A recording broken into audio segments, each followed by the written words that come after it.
Spiritual step. Langkah apa saja sih yang harus aku lakukan biar aku tambah cerdas secara spiritual? Nah, diawali dari kesadaran kekinian kedisinian. Nah, ini mari kita bangun sekarang kecerdasan spiritual kita. Pertama-tama diawali dari penerimaan, ridho terhadap situasi kita hari ini apapun itu. Jadi awal ridho ini akan jadi kunci. Awal penerimaan ini akan jadi kunci. Kalau di awal kita sudah tidak terima, kita sudah menyangkal, kita sudah tidak puas, sulit kita menghidupkan kecerdasan spiritual kita.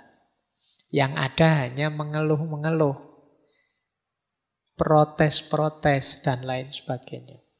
Maka yang pertama penting kesadaran kekinian kedisinian.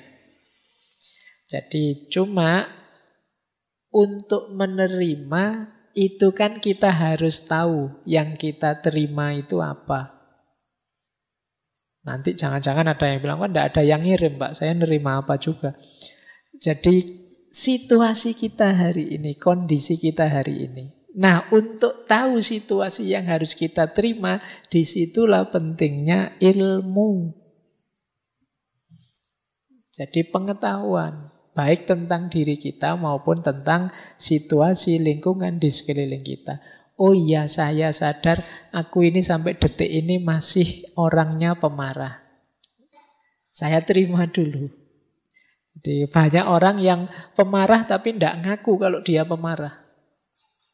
Maka kesadaran untuk kekinian kedisinian itu penerimaan diri yang itu diawali dari ilmu, pengetahuan kita tentang diri kita sendiri. Aku ini tipe yang orang gimana sih? Nah, diterima dulu, jangan diingkari, jangan denial. Kalau sudah, baru niat, azam yang kuat, niat. Saya masih pemarah, saya tahu, tapi aku akan berusaha untuk lebih baik. Nah, ini niat untuk jadi lebih baik. Setelah kita terima diri kita apa adanya. Jadi ridho, niat, kemudian yang ketiga, refleksi tentang hakikat diri kita yang sejati. Kalau ini ideal. Aku itu seharusnya bagaimana sih? Nah, ini idealnya, yang nomor 3. Jadi ini mungkin aspek tafakkurnya. Yuk kita pikir, aku itu harusnya gimana? Mengapa sih Allah itu menjadikanku seorang muslim yang hidup di Indonesia, di desa ini, punya saudara seperti ini, teman-temanku kok tipenya gitu semua, dan lain sebagainya. Jadi kita memahami kalau begitu aku harus apa? Aku harus bagaimana? Diriku harus dibentuk seperti apa? Nah, ini refleksi tentang hakikat diri kita. Kemudian saatnya berjuang, niat yang kuat, kemudian kita tahu target tujuan kita yang ideal tadi, kemungkinan kita akan bertemu banyak halangan dan rintangan. Di situ saatnya kita menaklukkannya. Jadi kita mungkin ketemu kemalasan kita sendiri, kita ketemu teman yang tidak mendukung kita, macam-macam. Nah, itu halangannya. Saatnya kita menaklukkannya. Tapi lagi-lagi kita juga harus ngerti ilmunya. Jadi nanti di setiap tahap itu kuncinya ada di ilmu. Kita harus tahu halangannya apa. Oh, ternyata halangannya itu nafsuku sendiri. Oh, ternyata halangannya itu lingkungan sekelilingku. Oh, ternyata halangannya itu. Nah, ini yang harus dibersihkan. Kalau dalam tasawuf Ini fase ketika kita bersih-bersih diri, namanya takholli. Setelah itu kita belajar kemungkinan-kemungkinan yang bisa kita tempuh untuk meningkatkan diri. Saya itu bisa lebih baik kalau pakai jalan ini. Pakai jalan ini juga bisa, pakai jalan itu juga bisa, Pak. Ada banyak kemungkinan. Nah, tapi dari banyak jalan nanti kita pilih satu kan tentunya. Ya ada banyak jalan kan tidak mungkin kita pilih semua. Nanti pening sendiri. Kalau sudah kita pilih satu, ya kita jalan di satu itu. Meskipun kita sadar orang lain mungkin ngambil jalan yang berbeda, monggo saja. Dan kita komitmen di jalan yang satu itu.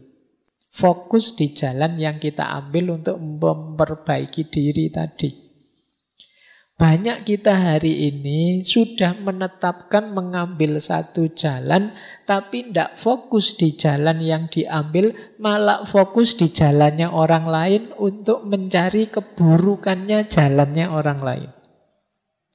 Hari ini kan banyak begitu. Saya sudah ambil rute ini deh, tapi kita tidak jalan-jalan. Yang kita lakukan hanya ngeritiki orang lain yang ngambil jalan yang berbeda. Wah, jalanmu salah, jalanmu sesat ke sana, yang benar ke sini, yang paling bagus ini. Jadi kita ribut menyalahkan jalannya orang lain, tapi kita sendiri tidak jalan-jalan